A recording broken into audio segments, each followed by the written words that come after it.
সিরিয়ার ভবিষ্যৎ তুরস্কের হাতে, বললেন ট্রাম্প।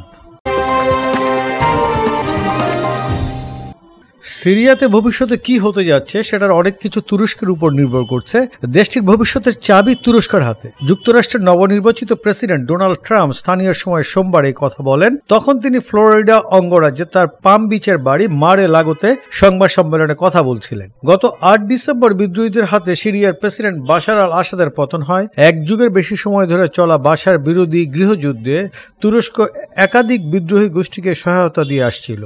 বিদ্রোহের নেতৃত্ব দেওয়া হায়াত তাহরির আল সামেম এর সঙ্গেও দেশটির সুসম্পর্ক হয়েছে। অন্যদিকে তুরস্ক ন্যাটোর সদস্য।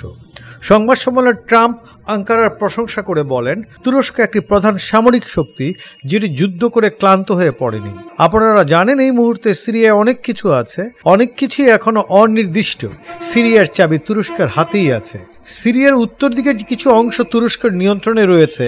একসময় ওই অঞ্চল কুর্দিদের সশস্ত্র গোষ্ঠী ওয়াইপিজির হাতে ছিল, কিন্তু তুর্কি বাহিনীর আন্তঃসীমান্ত হামলা ও আঙ্কারার সহায়তা পুষ্ট সিরিয়ার ন্যাশনাল আর্মির মাধ্যমে তাদের সেখান থেকে বিতাড়িত করা হয়েছে। কিন্তু বাশার বিরোধী বিদ্রোহীদের মধ্যে ওয়াইপিজি অন্যতম।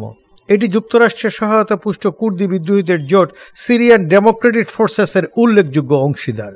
সিরিয়ার উত্তর পূর্ব অঞ্চলের একটি অংশ এসডিএফ এর নিয়ন্ত্রণে রয়েছে। এই অঞ্চলে যুক্তরাষ্ট্রের একটি সামরিক ঘাঁটি আছে। সেখানে প্রায় ৯০০ মার্কিন সেনা রয়েছে। ওয়াশিংটনের দাবি, ইসলামিক স্টেটের বিরুদ্ধে অভিযান চালানোর জন্য তাদের সেখানে রাখা হয়েছে। বাশারের পতনের পর ওয়াশিংটন ও আঙ্কারার শীর্ষ কর্মকর্তারা অনেকগুলো আলাপে অংশ নিয়েছে। বাশার পরবর্তী রাজনৈতিক শূন্যতায় আইএস যাতে মাথাচাড়া দিতে না পারে সেজন্য কাজ করতে তারা সম্মত হয়েছে। সংবাদ সম্মেলনে সিরিয়ার অবস্থানকারী মার্কিন সেনাদের বিষয়ে ট্রাম্পের কাছে জানতে চাওয়া হয়, কিন্তু তিনি এই বিষয়ে সরাসরি কোনো উত্তর দেননি। বরং তিনি তুর্কি সামরিক বাহিনীর শক্তি ও তুরস্কের প্রেসিডেন্ট রিসেপ তাইওয়ান এরদোয়ানের সঙ্গে নিজের সম্পর্ক নিয়ে কথা বলেছেন।